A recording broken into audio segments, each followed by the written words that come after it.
أشهد أن لا إله إلا الله وحده لا شريك له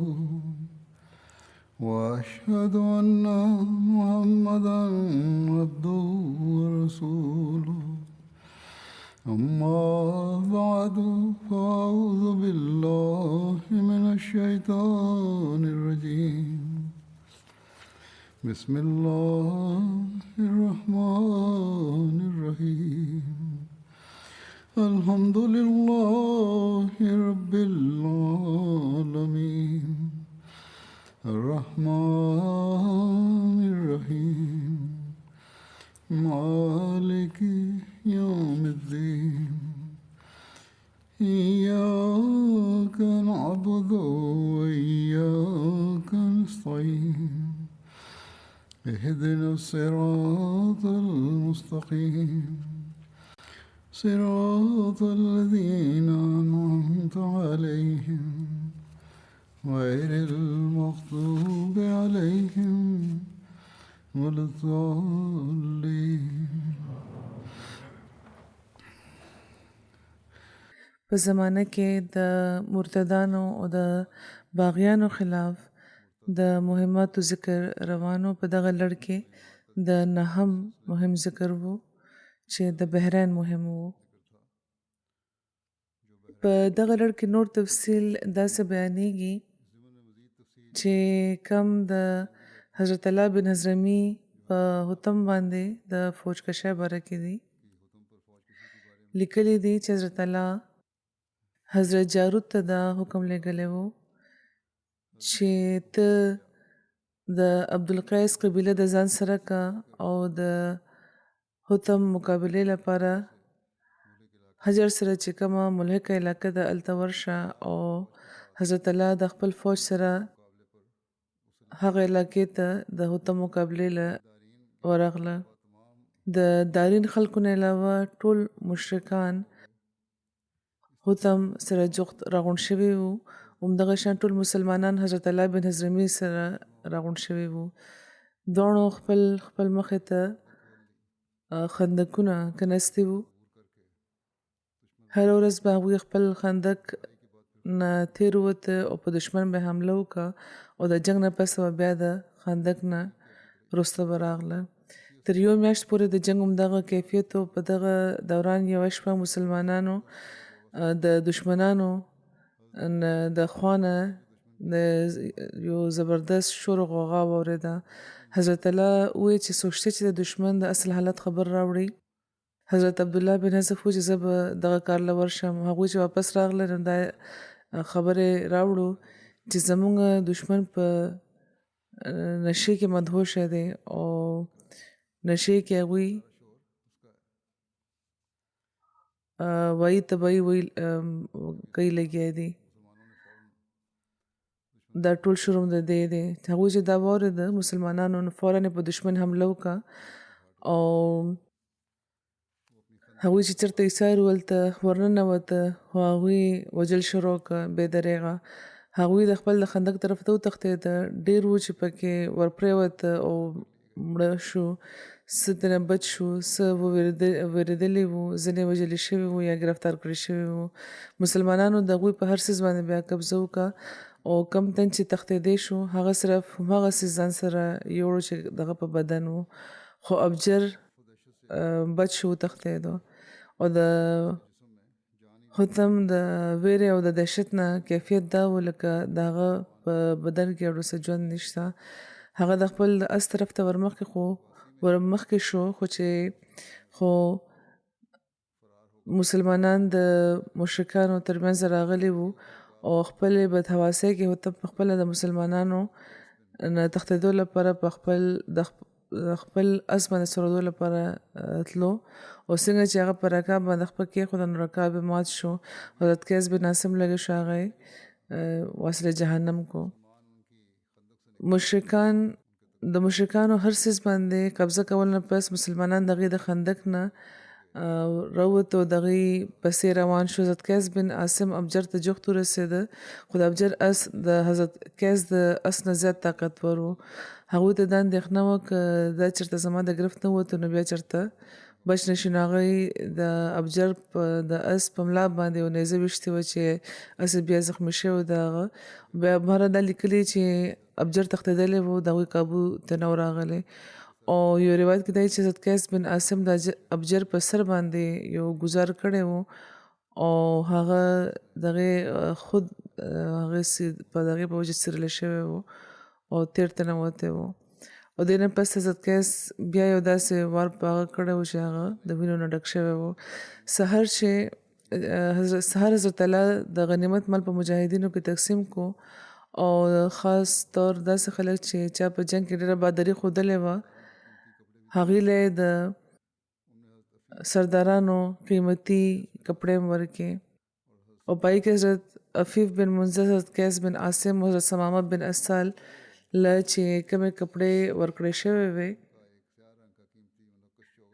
دوی له کپړې ورکړې شوې وې. حضرت ثمامه له چې کومې کپړې ورکړې شوې نو هغې کې د حتم یو د تور رنګ قیمتي منقش چوغم وه چې هغې به چې واغوسته نو ډېر په فخر او په غرور به ګرځېده. دغه مهم نه حضرت ابوبکر د دې د کامیابۍ نه حضرت ابوبکر خبر کړی شو. حضرت الله حضرت ابوبکر د خندق والاو د شکست او د حتم د قتل چې زید او معمر لږ شو هغې وژلی و، خپل یو خط په ذریعه هغې اطلاع واستولې وه او ورکې دا لیکلي چې اما بعد خدای پاک زموږ دشمنانو عقلونه سلب کړي وو او د هغه قوتونه د هغه شراب په ذریعه چې هغه د هغوی د ورځې څکلي وو هغه دغې په وجه دغې قوتونه ختم شوي وو. مونږ خندق نه تېر ووتو او ورننوتو د هغوی په صفونو کې او مونږ وکتل چې هغوی مدهوشه دي او سوای د یو څو نه مونږ باقي هغه ټول ووژل. او خدای پاک د حتم هم ختم کو او حجر د دې په مضافاتو کې د حضرت الله قبضه شوه. خو ډېر مقامي چې کم د فارس خلک وو هغوی د نوي حکومت مخالفان وو او اکثر هغې به خلکو کې دا خبره خوروله او ویره به پیدا کوله چې په لږ ساعت کې به حجر کې د مدینې حکومت به ختم شي او مفروض شیباني خپل کام د تغلب او د نمر فوجونه را روان کړي دي. حضرت ابوبکر چې خبر شو دغه خبرو نه هغوی حضرت الله ته ولیکل چې که په تحقیق دا معلومه شوه چې بنو شعبان بن سلبا چې لیډر مفروق وو په تا باندې حمله کوونکي دي او یو څو شرپسنده عناصر دا خبره مشهورۍ لګیا دي نو د هغې د سرکوبۍ لپاره فوج روان کا او دغه خلک به د خپو د لاندې کې او د عقب والا چې کومې قبیلې دي هغه به داسې وویری چې هغوی چېرته حوصله بیا ونه کړي د سرو چتولو. مرتدین چې په دارین کې جمع شوي وو د هغې باره کې لیکلي چې ځینې مورخینو چې د دارین جنگ د حضرت ابوبکر د دور خلافت کې بیانېږي خو ځینې مورخینو د دارین جنگ د حضرت عمر د دور لیکلی دی. بهرحال دلته مرتدان راغونډ شوي وو. دارین د خلیج فارس یوه جزیره وه چې د بحرین مخې ته د یو څو میلو په فاصله وه. هلته مخکې نه عیسايي خاندانونه آباد وو. د حضرت الله نه شکست خوړو نه پس چې کم بچ پاتې خلک وو شکست خورده باغیانو د هغوی یوه لویه برخه په کشتو کې کېناسته او دارین ته تللې وه او نور خلک خپلو د قبیلو علاقو ته واپس شو. حضرت الله بن حضرمي د بکر بن وائل قبیلې هغه خلک چې په اسلام قایم وو هغوی ته یې لیکلي وو چې د دې مقابله وکړي او نیز حضرت عتیبه بن نحاس او حضرت عامر بن عبدالاسود ته هغوی حکم لګلی وو چې تاسو چېرته یې هملته اوسئ او په هره لاره د مرتدانو مقابلې لپاره پیرې کېنوئ. او هغوی حضرت مسما له حکم ورکړی وو چې هغوی دې په خپله ورمخې شي او د مرتدانو مقابله دې وکړي او هغوی حضرت خصفه تیمي او حضرت مثنى بن حارثه شیباني له حکم ورکړی وو چې هغوی دې هم د دغو مرتدانو مقابله وکړي. په بحرین کې د ارتداد د فتنې اور سړولو کې د مثنى بن حارثه هم هغوی هم یو لوی کردار لوبولی دی. هغوی د خپل فوج سره د حضرت الله بن حضرمي مرسته کړې وه او بحرین نه د شمال طرف ته روان شوي وو. هغوی په قطیف او په حجر باندې قبضه کړې وه او په دغه مشن هغوی کار کولو تر دې چې د فارس فوج او د هغوی په عمالو باندې هغوی غالب شو چا چې د بحرین د مرتدانو مدد کړی وو. د مرتدانو سره قتال لپاره په هغو علاقو کې چې کوم په اسلام باندې ثابت قدمه پاتې شوي وو حضرت الله بن حضرمي دی هغه د ځان سره حضرت الله بن حضرمي سره شامل شو. د سیند غاړې سره د شمال طرف ته هغوی ورمخکې کېده او چې کوم وخت حضرت ابوبکر د حضرت مثنى بن حارثه باره کې تپوس وکړ نو حضرت قیس بن عاصم ورته وویل چې دا څوک غیر معروفه مجهول النسب او غیر شریف انسان نه دی، هغوی خو مثنى بن حارثه شیباني دي. نو حضرت مثنى بن حارثه شیباني د مرتدانو ودرولو لپاره د لارو چې کومې ناکې وې په هغې ودرېده او په مرتدانو کې ځینو توبه وکړه او اسلام یې قبول کړ او دا ومنلی شو بیا او ځینو د توبه کولو نه انکار وکړو او په ارتداد باندې د هغوی اصرار وو نو هغوی په دغه علاقو کې تلو نه ودرولی شو او ځکه بیا هغوی په هغه لاره باندې واپس شو چېرته نه هغوی راغلي وو تر دې چې هغوی د کشتو په ذریعه دارین ته ورسېده. همدغه شان خدای پاک هغوی ټول یو ځای کې راغونډ کړه او حضرت الله لا تر اوسه د مشرکانو په لښکر کې وو چې هغوی له بکر بن وائل چاته چې هغوی خطونه لیکلي وو د هغو خطونو جوابونه ورته میلاو شو. هغوی ته معلومه شوه چې هغه خلک به د خدای په حکم عمل کوي او د هغوی حمایت به کوي او د هغه حمایت به کوي او چې کله حضرت الله د دغه خلکو باره کې د خپل د خواهش مطابق خبر میلاو شو یعنې دا چې هغوی مسلمانان د بغاوت نه کوي لګیا د جنګ نه کوي او دوی ته یقین شو چې دوی د تلو نه پس د بحران خلکو سره به هیڅ قسمه ناخوشګواره واقع نه پیښیږي نو هغوی وایي چې ټول مسلمانانو ته دارین طرف ته تلل پکار دي او هغوی له د دارین طرف ته د پیشقدمۍ دعوت ورکو. دا واقع چې تفصیل به مخکې راځي نو دغه واقع چې څنګه بیان شوی ده هغه په ظاهره ناممکن ښکاري چې څنګه هغوی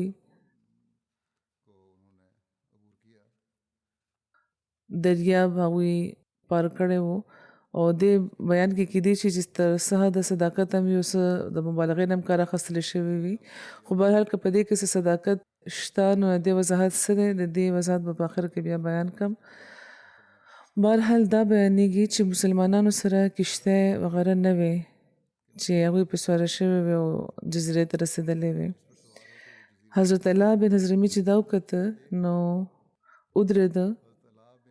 خلک یې راغونډ کړه او د هغې مخې ته یې تقریر وکړ چې پکې هغوی دا وې چې خدای پاک تاسو لپاره د شیطانانو چې کومې ډلې دي هغې راغونډې کړي دي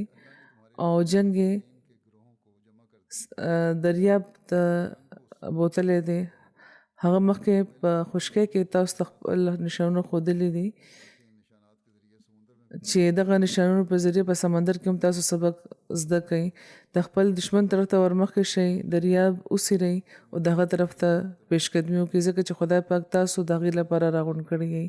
نو هغوی ټولو ورله جواب ورکړو چې قسم په خدای موږ به همداسې کوو او د وادي دهنه معجزه کتو نه پس تر څو چې موږ ژوندي یو موږ به دغه خلکو نه ویریږو نه. طبري کې دا روایت لیکلی شوی دی. هغه معجزه چې مخکې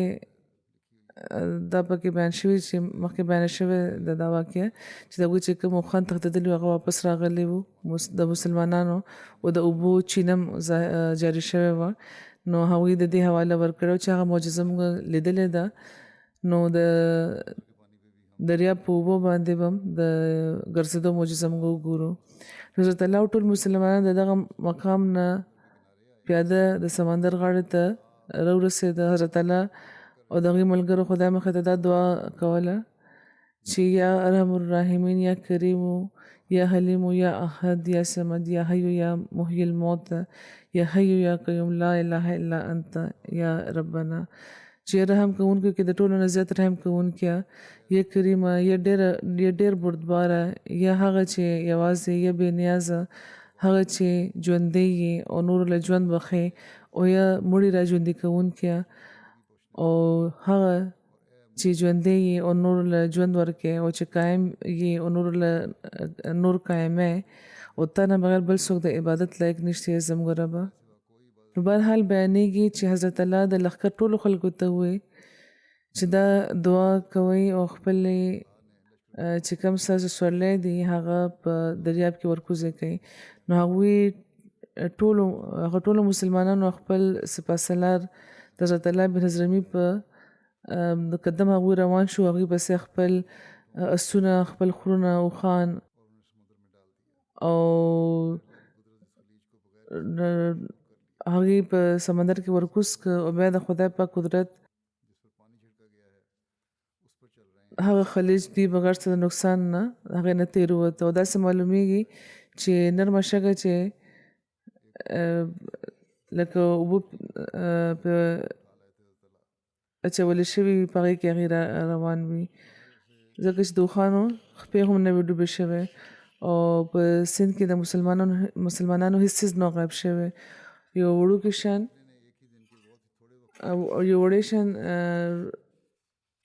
وړوکی شان پنډوکي و، د هغې د غایبېدو ذکر شته،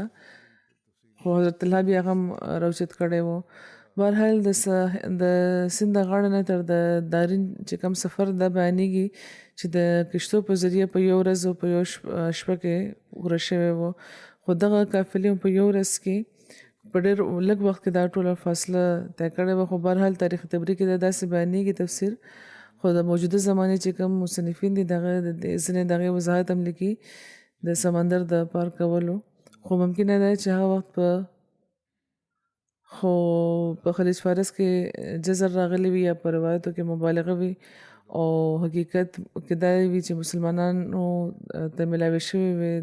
کشتۍ د مقامي چې کوم خلکو د هغې نه هغې باندې هغوی سره شوي سمندر یې پار کړی. خو بهرحال په روایتونو کې د دې تفصیلي ذکر نشته چې چېرته مختلفو خلکو دا روایت لیکلی دی او هغوی د سمندر نه د تېروتو ذکر کړی دی. خو دې کې څه شک نشته چې مسلمانان بحرین ته رسېدلي وو. څنګه رسېدلي وو دې نه هم خدای ښه خبر دی. باقي د معجزاتو باره کې حضرت مسلم موعود رضی الله تعالی عنه چې کوم خپل په یو تفسیر کې اصولي راهنمایي فرمایلی ده د حضرت موسی علیه السلام په واقع کې، نو هغه بس حضور فرمایي چې بیان کړم. حضرت مسلم موعود د حضرت موسی علیه السلام د هجرت په وخت چې کوم د سمندر د شلیدلو چې کومه واقع بیان کړې ده د هغې تصویر وضاحت کوي. فرمایي چې قرآن کې چې کومه دا واقع راغلی ده هغوی فرمایي د قرآن د بیان د مطابق د واقع کیفیت دا معلومیږي چې بني اسرائیل د ارض مقدس په اراده روان شوي وو، خو شانه د فرعون لښکر را رسېدلی وو، او بني اسرائیل چې هغه وکته نو ډېر وېرېدلي وو. هغوی دا ګڼل چې اوس به ونیوی شو، خو خدای پاک د حضرت موسی په معرفت هغوی له تسلي ورکړه، او حضرت موسی ورته ووایي چې په دې سمندر حضرت موسی ته وایي چې په دغه سمندر کې خپله کونټه ووهه. نو نتیجه دا شو په سمندر کې یوه لاره جوړه شوه، او هغوی په هغې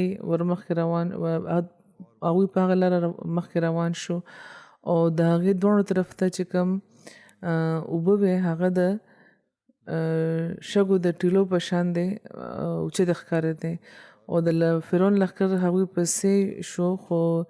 بني اسرائیل چې صحیح سلامت هلته نه تېروته، نو اوبه بیا واپس شوې او مصریان پکې غرق شو.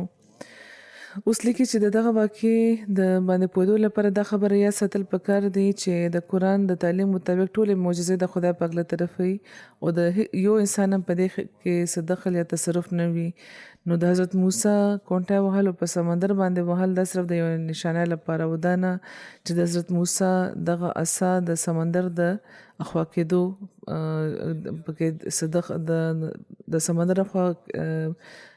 کېدو کې د حضرت موسی د اساس دخل وو. دغه دا یا ساتل پکار دي دغه شان چې د قران د الفاظو نه پیخي د نه ثابتېږي چې سمندر دوه ټوکړه شوی وو او په دې حضرت موسی تیروتلی بلکې په قران کې دغه واقع مطابق متعلق هغه الفاظ استعمال شوی، دوه الفاظ استعمال شوی دي، یو فرق او یو انفلق چې مطلب یې جدا کېدل وي. نو د قران د الفاظو مطابق دغه واقع دغه تفصیل ثابتېږي چې بني اسرائیل چې کله التنه تیرېده نو هغه وخت سمندر جدا شوی نه د غاړې نه خوا شوی او څه خشکي راوتې وه او دې نه بیا بني اسرائیل تیروتلی وو او د سمندر غاړې داسې کیږي. نو د نیپولین په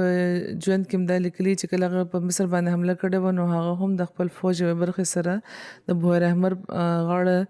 نه چې تېرېدو نو هغه وخت هلته جزر و او د هغې د تېرېدو په وخت د مد وخت راغلی و، هغه ډېر په ګرانه بیا بچ شوی و. په دغه واقع کې معجزه دا ویني د حضرت موسی والا واقع کې چې کومه معجزه وه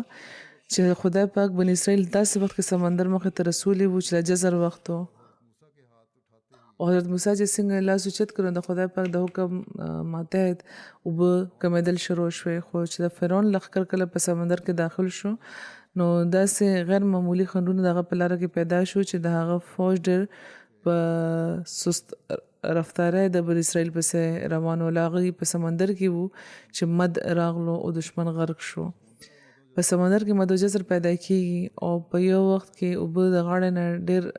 شاته لاړې شي او په بل وخت کې هغه په خشکۍ باندې مخکې راشي. نو د سمندر د شلیدو چې کومه واقع ده نو د دغه مد و جزر د کیفیت سره دا تعلق لري.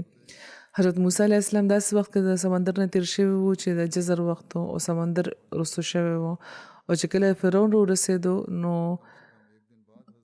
په وجه د دې چې هغه کم نه کم یو ورځ پس د حضرت موسی پسې روان شوی و او چې هغه کله سمندر ته ورسېده نو هغه وخت حضرت موسی علیه السلام د سمندر د هغه اوچې برخې نه چې هغوی تېرېده اکثر برخه هغې طی کړې وه او فرعون چې کله وکته چې هغې تیروزې لګیا دي نو هغه هم زر ورکوز شو. خو د سمندر چې کومه شګه وه هغه لونده وه او د هغې سورلو لپاره هغه مهلکه ثابته شوه او هغه پکې انختې او دومره ناوخته شو چې د مد وخت راغلو، اوبه زیاتېدل شروع شوې. اوس دوی لپاره دواړه خبرې ګرانې وې، نه هغوی مخکې تللی شو نه وروستو. نتیجه دا شو چې سمندر ترمنځ راغلو او هغوی او د هغه ډېر ملګري په سمندر کې غرق شو او چې د مد وخت و نو د سمندر اوبه چې د کنارې طرف ته د غاړې طرف ته روانې وې نو هغې د هغې لاشونه په خشکۍ باندې راوړه. بهرحال مسلمانان څرنګه دارین ته رسېدلي وو لکه څنګه چې ما بیان کړو او دا هم کیدی شي چې دغه شان څه واقع شوي وي د مد و جزر. دارین ته چې ورسېدو نو هلته د مسلمانانو د مرتدانو باغیانو مقابله وشوه او ډېر سخت جنګ شوی و چې پکې هغې ټول وژلي شوي وو ګینې باغیان او څوک خبر راوړو والا هم نه پاتې شوی. مسلمانان د هغوی اهل و عیال غلامان او وینځې که خپلو د هغې په املاکو باندې قبضه وکړه او هر شهسوار ته 6,000 او هر پیاده ته 2,000 درمه په غنیمت کې ملاو شوی وو. مسلمانان د سمندر غاړې ته باندې تر هغې رسېدلي وو او د هغې په مقابله کې پوره ورځ د هغې لګېدلې وه او هغې نه چې فارغ شو نو بیا واپس راغله. د حضرت سمامه بن اسال د شهادت واقع لیکلی ده چې حضرت الله بن حضرمي ټول خلک د ځان سره واپس راوسته سوای د هغه خلکو نه چې چومل ته ایسارېدل خوښ کړي وو. حضرت سمامه بن اسال هم هغه خلکو کې شامل چې واپس راغلی وو. عبدالله بن حذف وایي چې موږ بنو قیس بن ثعلبه په یوه چینې ایسار ولته چې خلکو حضرت سمامه ولیده او هغوی د حتم چغه د هغې په بدن ولیده. د حتم دا هم هغه چغه وه چې د هغه د وژلو نه پس ته په مال غنیمت کې حضرت سمامه له ورکړی شوی وه. نو د قبیلې خلکو یو تن د تپوس لپاره راولېږلو چې حضرت سمامه نه تپوس وکړه چې دا چغه ته کوم ځای ملاوه شوې ده او د حتم باره کې تپوس وکړه چې آیا امتا هغه وژلی وو. حتم د هغوی لیډر و یا وی چې بل چا هغه وجلی و. نو هغه تن راغلو حضرت ثمامه نه د چغې باره کې تپوس وکړو. نو هغوی ورته وویل چې دا ماته په غنیمت کې میلاوه شوې ده. نو هغه تن ورته وویل چې تا خو ته وجلی و. نو حضرت ثمامه وویل چې نه زما دا خواهش و چې زه یې ووژنم خو ما نه دی وجلی. نو هغه تن ورته وویل چې دا چغه تا له بیا کوم ځای نه میلاوه شوې ده. نو حضرت ثمامه ورته وویل چې د دې جواب ماته له مخکې نه درکړی دی، دا په مالي غنیمت کې میلاوه شوې ده ماته. نو د قبیلې هغه تن ورته وویل چې هغه دا ټوله خبره خپلو ملګرو ته وکړه او هغوی بیا ټول راغونډ شو او حضرت ثمامه له راغله او هغوی ګیر که او ټوله ورته دا وی چې ته د حتم قاتل یې. نو حضرت ثمامه ورته وویل چې تاسو دروغجن یې، زه د هغه قاتل نه یم، البته دا چغه د غنیمت په مال کې د برخې په طور ماته میلاوه شوې ده. نو هغوی ورته وویل چې برخه خو صرف قاتل ته میلاویږي. نو حضرت ثمامه و چې دا چغه د هغه په بدن نه وه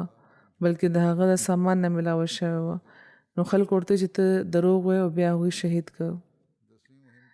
د 10 مهم باره کې لیکلی دی دا د حضرت سوید بن مقرن د مرتدانو باغیانو خلاف مهم و چې حضرت ابوبکر رضی الله تعالی عنہ یوه جنډه حضرت سوید بن مقرن له ورکړې وه او حکم یې ورله ورکړی و چې هغې د یمن علاقې تهامه ته ورشي. تهامه په لغت کې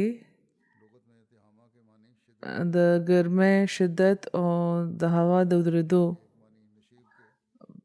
معنی لري. همدغه شان په لغت کې د دې یوې معنی د نشیب هم دی. د یمن په مغرب او په جنوب کې د بحر قلزم په غاړه د نشیبي اراضۍ یوه پټی ده چې تهامه ورته ویل کېږي. په دغه ځمکه جوورې ډېرې دي خو غرونه واړه واړه غرونه پکې شته. د تهامه شمالي سرحد د مکې ته جوخت رسېدو او د جنوبي یمن چې کوم پایتخت د سنا د هغه نه 3.5 میله په فاصله ختمېدو. تهامه د یمن یوه ضلع وه چې پکې ډېر کلي او قصبې وې. نو دا د یمن تهامه تعارف و. د سوید بن مقرن تعارف دا دی چې هغې د هغې د پلار نامه مقرن بن عایز و. د هغوی تعلق د بزینه قبیلې سره و او د هغوی کنیت ابو ودي و او ابو عمرو هم د دغې کنیت بیانېږي. په 5 هجري کال کې هغوی اسلام قبول کړی و او په جنگ خندق کې هغوی د رسول کریم صلی الله علیه وسلم سره شامل وو. بیا د هغې نه وروسته چې څومره غزوات وو هغوی د رسول کریم سره وو او هغوی د نعمان بن مقرن ورور وو چا چې په ایرانی فتوحاتو کې نمایانه کارنامې ترسره کړې وې. بیا د تاریخ په کتابونو کې د حضرت سوید د تهامه ته د تلو تفصیل نه ملاویږي. د حضرت سوید د تهامه ته د تلو هلته د هغې د مرتدانو خلاف چې کومې کاروایي دي په تاریخ په کتابونو کې د هغې ذکر شته. خو د تاریخ په کتابونو کې د تهامه د خلکو د ارتداد او د بغاوت حالات واقعیت داسې بیان شوي دي چې نبی کریم صلی الله علیه وسلم په 10 هجري کال کې د حجة الوداع په موقع په یمن کې د زکات محصلین مقرر کړي وو. رسول کریم یمن په 2 برخو کې تقسیم کړي وو. په تهامه هغوی طاهر بن ابو حاله عامل مقرر کړي وو. تهامه کې د ادنا درجه عربیانو نه علاوه د دو لوی او اهمې قبیلې وې، یو اک او یو بله اشعر. په تاریخ تبری کې لیکلي دي چې د ټولو نه مخکې حضرت عتاب بن اسید او حضرت عثمان بن ابو العاص حضرت ابوبکر ته خط لیکلی وو چې زموږ علاقې کې مرتدانو په مسلمانانو حمله کړې ده. مرتدان صرف مرتدان نه وو بلکې لکه څنګه چې مخکې حضور فرمایي ما بیان کړی دي چې دغه خلکو په مسلمانانو حملې کولې او دلته هم دغه صورتحال و. نو حضرت عتاب خپل ورور حضرت خالد بن اسید د اهل تهامه سرکوبۍ لپاره ولېږله چېرته چې د بنو مدلج یو لویه ډله او د خزاعو د کنانه مختلف جماعتونه مختلفې ډلې یعنی د بنو مدلج د خاندان بنو شنوب جندب بن سلمه په سرکردګۍ کې مرتد شوي وو او د مقابلې لپاره راغونډ وو. د دواړو حریفانو مقابله وشوه. حضرت خالد بن اسید هغوی له شکست ورکړه او هغوی خواره کړه او د هغوی ډېر خلک یې بیا وجلي وو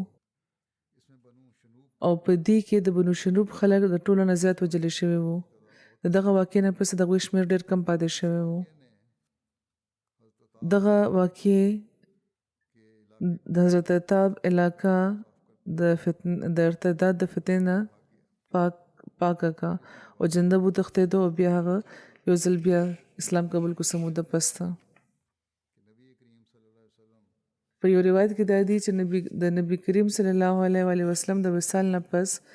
په تهامه کې د ټولو نه زیات بغاوت د اک او اشر قبیلو کړی وو او د دې تفصیل دا دی چې کله دوی ته د نبی کریم صلی الله علیه وسلم د وفات اطلاع ملاوه شوه نو هغې کې مختلف خلک راغونډ شو او بیا د خزم قبیلې خلک هم هغوی سره ملاو شو هغوی د سمندر غاړې طرف ته اعلاب نومې یو ځای دی هلته هغوی بیا ایثار بیا هغوی سره هغه سپایان هم رامیلاو شو چې هېڅ سردار د چا نه و اعلاب چې کومه علاقه ده دا د مکې د ساحل ترمنځ د اک قبیلې علاقه ده حضرت طاهر بن ابو هاله حضرت ابوبکر د دین خبرې نه خبر کو په خپل د هغې سرکوبۍ لپاره روان شو او د خپل د روانېدو خبر هم هغوی حضرت ابوبکر له لېږلی و حضرت طاهر سره د او مسروق او د اک قبیلې هغه خلک وو چې مرتدان شوي نه وو اندر دی چې هغوی اعلاب مقام کې هغوی سره ملاو شو او هلته هغوی سره سخت جنګ کړی و هغې نه پس خدای پاک دوی له د هغوی دشمنانو له شکست ورکړو مسلمانان لږې شوي هغوی بې دریغه وجلي وو او په ټولو دومره یې وجلي وو چې په ټولو لارو کې د هغې د مقتولینو بدبو خور شوی و مسلمانانو ته شانداره فتح ترلاسه شوې وه په تهامه کې د ارتداد د واقعاتو ذکر کې مصنف لیکلی دی چې تهامه کې د ارتداد ختمولو لپاره د فارس په سر باندې طاهر بن ابي هاله وو چې د رسول کریم له طرفه د تهامه په یوه برخه والي وو چې د اکو د اشر قبیلې وطن وو او بیا حضرت ابوبکر کاشه بن ثور له حکم ورکړی و چې هغوی د تهامه ته ورشي هلته د ایثار شي او د هغه خلک د ځان سره راجمع کړي راغونډ کړي او د حکم انتظار دی کوي د حضرت ابوبکر حضرت کاشه د نبی کریم صلی الله علیه وسلم د وفات په وخت د حضرموت په دوه علاقو څخه کاسه کو په سکون باندې عامل مقرر وو او د بجله قبیلې له حضرت ابوبکر جلیل بن عبدالله بجلی واپس لګلی وو او هغوی له حکم ورکړی وو چې هغوی د خپل کام هغه خلک چې مسلمانان پاتې شوي دي د ځان سره کی او د مرتدانو خلاف د قتال وکي او بیا خصم قبیلې ته دی ورسي ولته د مرتدانو سره قتال وکي جزیر خپل مهم باندې روان شو او صدیق اکبر رضی الله تعالی عنہ چې ورله کوم حکم ورکړی وو هغه پوره کو او د لږو شان خلکو نه علاوه هیڅ کوم دغه مقابله نه راغلی نو هغوی هغه وجلی وو هغوی منتشر کړ حضور فرمایي دا د مهماتو ذکر روان دی او آینده به انشاءالله د 11 مهم ذکر کیږي دا وخت زه یو څو مرحومینو ذکر کول غواړم په دې کې دوه خو د بورکینا فاسو زموږ زلمی هلکان وو چې په 11 جون ماښام دوی په خپله علاقه د ډوري یو کلی کې وو چېرته چې ترهګرو حمله کړې وه او دلته ډېر کسان وژلي شوي په دې کې زموږ هم د دوه احمدیان خادمان دي هغوی هم شهید شوي دي دوی په خپل دکان باندې کار کولو چې ډزې شوی او دوی په موقع باندې شهید شو ان لله و انا الیه راجعون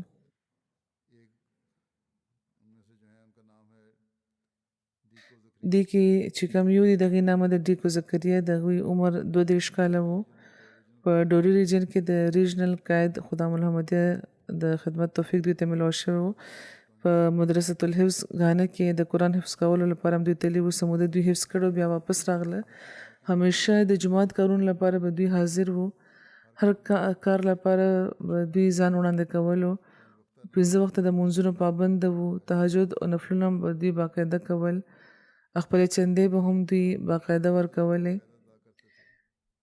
د میاشتې آمد نه علاوه که څه نور آمد به ورته کېدو په هغې باندې هم چنده ورکوله دوی فوري. د جومات او خلافت سره دوی رښتونې مینه کوله. باقاعده به د جمعې خطبه دوی اورېده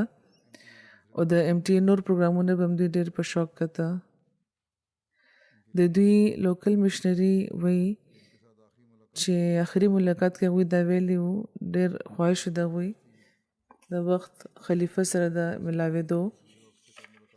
چې کله به هغې سره ملاقات په نصیب کېږي. معلم صاحب لیکلي چې دوی یو مثالي خادم وو. په غمزپلو کې د دوی یوه اهلیه ده او دوه لوڼه او یو زوی پکې شامل دی. دویم چې کوم شهید و هغې ډیکو موسی صاحب و. د هغوی عمر 34 کاله و او دا وخت هغوی خپل د مجلس سایتنګا قائد غلام محمدیه و. د خپل جومات په ټولو پروګرامونو کې به دوی د ټولو نه مخکې برخه اخیسته. نور به هم شاملول. په مونځونو په چندو کې باقاعده وو. د دوی په جومات کې د مونځ ځای نه و، نو دوی په مقامي طور هلته کوشش کولو چې یو شیډ دلته جوړ کړي او باقاعده دلته مونځ کوي. باقاعده حضرت فرمایي دوی به ماته خطونه هم لیکل او د دارالخلافې نه به چې څوک دورې لپاره ورغله نو د هغې ډېر خاطر به یې کول. پخپله به ورسره و کارونه به یې کول. د دوی په غمزپلو کې هم د دوی 2 ښځې دي او 3 لوڼې دي. خدای پاک د دې سره د مغفرت او د رحم سلوک وفرمایي، درجې دې ورته اوچتې کړي. د دغو دواړو شهیدانو باره کې د هغه زوی امیر جومات لیکلی دي چې دا دواړه خادمان زموږ د لوکل مشنري ډیکو احمد بوریمه صاحب رونه وو چې دا وخت د ریډیو احمدیه ډوري انچارج دی. د دې رور د دې په خاندان کې احمدیت د دې د والد ابراهیم بنتی صاحب په ذریعه راغلی او چې ډېر مخلصه او جوش نه ډک داعی الله وو. هغوی د ډوري ریجن ځای منصرالله پاتې شوي وو او هغوی وفات شوي دي په کال 2011 کې. بیا مخکې امیر صاحب د دعا لپاره هم لیکلی دی چې په بورکینا فاسو کې د کال 2015 نه د ترهګرو حملې روانې دي او د ملک په شمالي علاقه کې ډېره زیاته تباهي ده. د 2 میلیونو نه زیات خلک بې کوره شوي دي. خدای پاک د هغې لپاره هم د امن حالات پیدا کړي او د دنیا چې کوم معاشي او سیاسي حالات اوس جوړېږي لګیا دي نو په دې کې د ترهګرۍ امکانات نور هم زیاتېږي لګیا دي. خدای پاک دی چې په انسانیت د رحم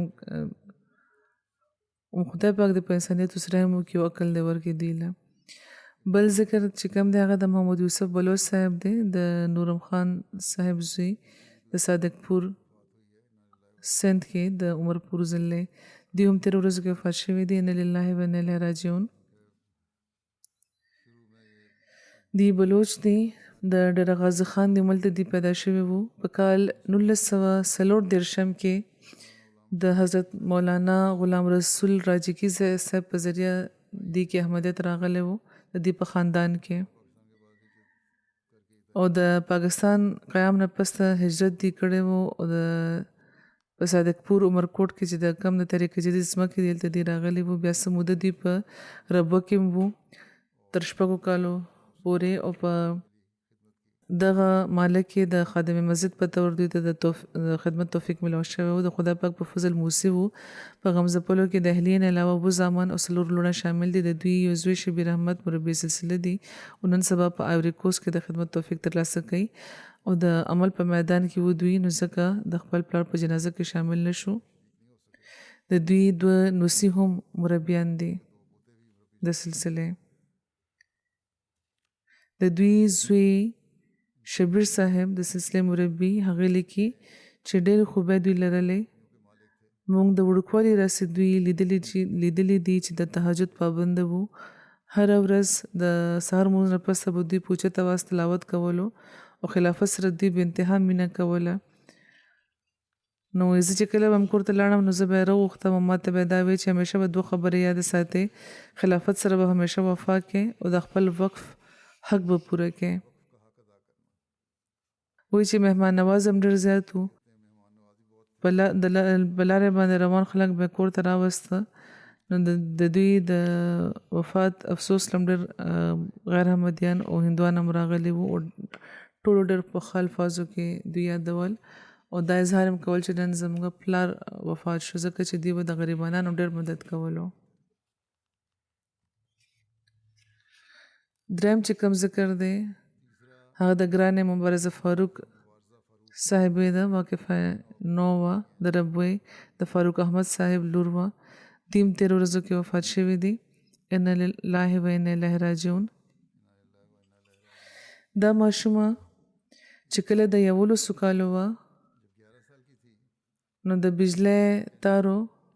ډېر زیاته بجلی وه پکې، نو هغې ته لاس لګولو دغې په وجه د دې دواړه بازوان مفلوجه شوي وو، خراب شوي وو، نو هغه بیا پرې کړی شوي وو. خو په دغه حال کې هم د همت نو بایللی خپل تعلیم جاري ساتلی وو او مخکې هغې په خولې کې قلم نیولی وو، د لیکلو پریکټس به یې کولو او بیا په سنګلو به دوی قلم نیولو د لیکلو مشق به یې کولو او دغه شان یو څو میاشتو کې دوی بیا ډېر خوشخطه لیکل شروع کړو. د تعلیم سلسله هم جاري ساتلی وه او څه مودې پسې د خاندان ربوی ته دوی کډه یوړه او دلته دوی خپل تعلیم جاري ساتلی وو. 2014 کې په ډېرو ښو نمبرو کې دوی BA پاس کو او بیا په تعلیم الاسلام کالج نه دوی MA عربي هم کړی وو. د واقفانو په حیثیت دوی څه موده په طاهر هارت انسټیټیوټ کې هم خدمت کړی وو. قرآن د صحت تلفظ سره او لفظي ترجمه هم دوی زده کړی وو. همیشه به په 100 نمبر یې اخیستی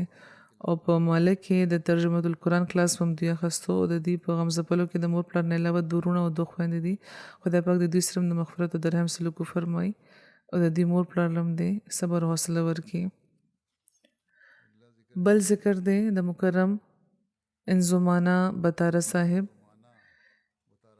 چې په آیوری کوسټ کې د سلسلې معلم وو. ماسداګو علاقې دوی هم 13 ورځو کې وفات شوي دي. ان لله و انا الیه راجعون. مشنری انچارج لیکي دا غزي چې مرحوم سادلو د موز د روزې پابنده منکسر المزاجه دعا کوونکي نیک او ډېر پارسا زبرګو ډېر زیات نفلونه به دوی کول او د ګل او د زیارت د ورځې نفلي روزې هم دوی باقاعدګۍ سره نیوي. ډېر په کثرت د دې دعاګانې هم قبلې دی. خلافت سره دوی بې کچه مینه لرله. یو بهترین مبلغ وو. په کال 1990 کې دوی د یو خوب په ذریعه احمدیت قبول کړی وو او خوب کې هغوی دا لیدلي چې یو ځنګل کې دوی هلته یو ځای دی ناسیا یو کلی دی هلته هغوی روان دي او په یو توره هغوی د هلته د تلو لپاره لاره جوړوي او ورسره کلمه طیبه په اوچت اواز وایي او روان دي. نو د دغه خوب نه پسې ورځ ما ته معلومه شوه چې احمدي مشنري عمر معاذ صاحب ناسیه تبلیغ لپاره راغلی دي. نو دوی په خپله هم ناسیه ته تشریف یوړو او د جماعت پیغام اورېدو نه پس ته دوی بیعت وکړو. دا وایي چې همدغه پیغام و چې د قبلولو یې خدای پاک په خوب کې ماته ویلي وو چې کوشش به کوم دغه کلي ته به ځم چېرته به چې ماته دین میلاویږي. بهرحال د احمدیت قبلولو نه څه موده پس ته دوی باقاعده طور باندې د سلسلې معلم په طور دوی باقاعده وقف وکړو او د جماعت خدمت یې شروع کړه.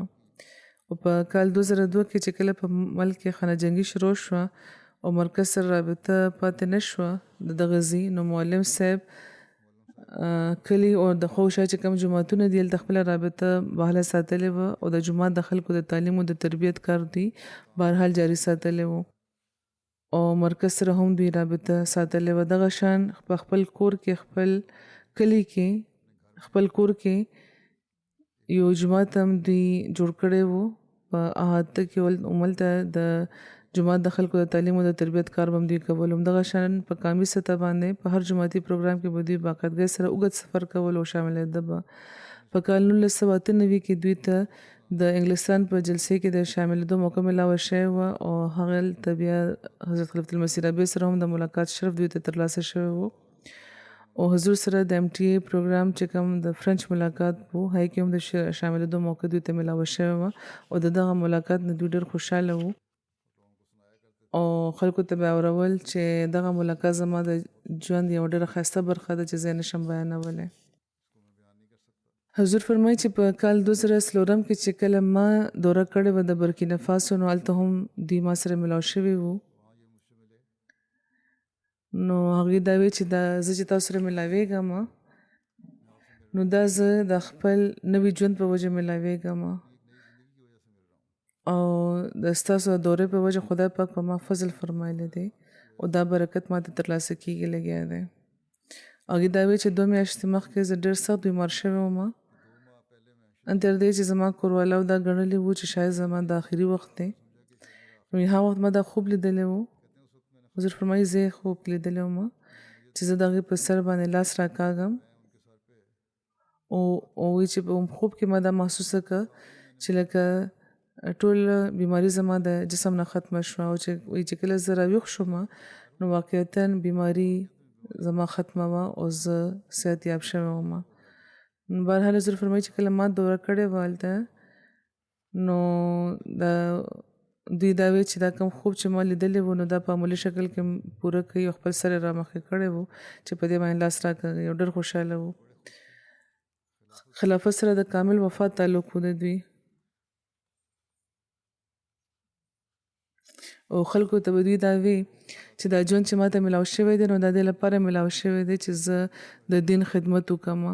اوس به زه په دغه کار کې ټول ژوند تېروم خپل او دغه لوز هغوی بیا پوره کړی وو 94 کاله د دوی عمر وو او تر آخره عمر دوی ډېر فعاله او صحتمنده وو د بوډاتوب نه باوجود دوی د جغتو جوماتونو په خپله دوره کوله وایي حضور فرمایي چې د کال 2008 کې د دوی بل ملاقات ما سره شوی چې کله زه غانا ته تللی وم نو دوی هلته راغلي وو د غانا چې کومه جلسه وه نو شامل شوي وو د جوبلي په جلسه کې ډېر خوشحاله وو مشنري بندوکو شاهد صاحب وایي چې پاکستاني مبلغینو سره دوی ډېر د مینې تعلق لرلو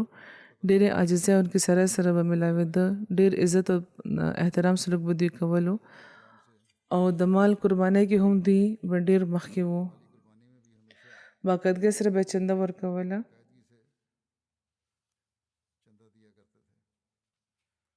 دی وی چې د کال د جنوري په آخر کې چې کله زه په دوره کلی ته تللی وم نو معلم صاحب ماته وی چې د کال به زه لاړ شم نو ما ورته وی چې تاسو په سفر چېرته روان یې نو دی وی چې نه زه به د دنیا نه لاړ شم ځکه چې د کال زه ډېر خوشحاله یم نو مبلغ وی چې ما ورته مبلغ وی چې بیا هغوی دا ووی چې ما د خدای له خاطره کار کړی د ټول ژوند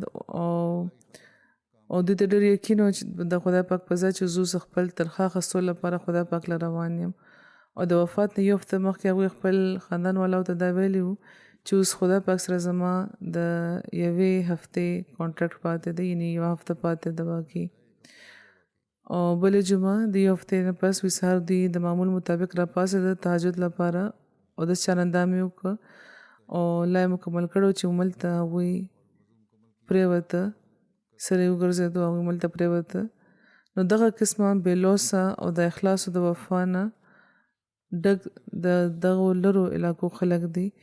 چې خدای پاک حضرت مسیح موعود علیه السلام له ورکړي دي او دوی د اسلام پیغام په دنیا کې خورې لګیا دي خدای پاک داسې بې نفسه خلک دی همیشه جماعت له ورکوي چې دوی د خدمت کوونکي هم وي په غم ځپلو کې د دوی 15 زامن دي او 6 لوڼه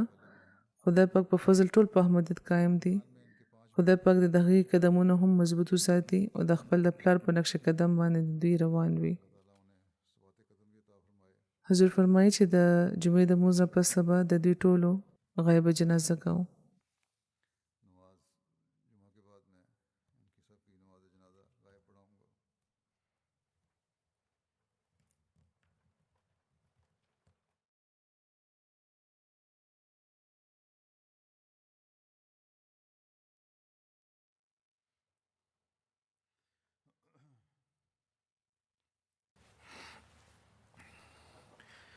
الحمد لله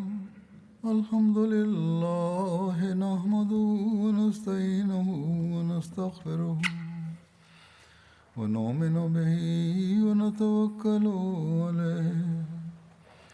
ونعوذ بالله من شرور أنفسنا ومن سيئات أعمالنا من يهده الله فلا مضل له ومن يضلل فلا هادي له ونشهد أن لا إله إلا الله ونشهد أن محمدا عبده ورسوله عباد الله رحمكم الله إن الله يأمر بالعدل والإحسان وإيتاء ذي القربى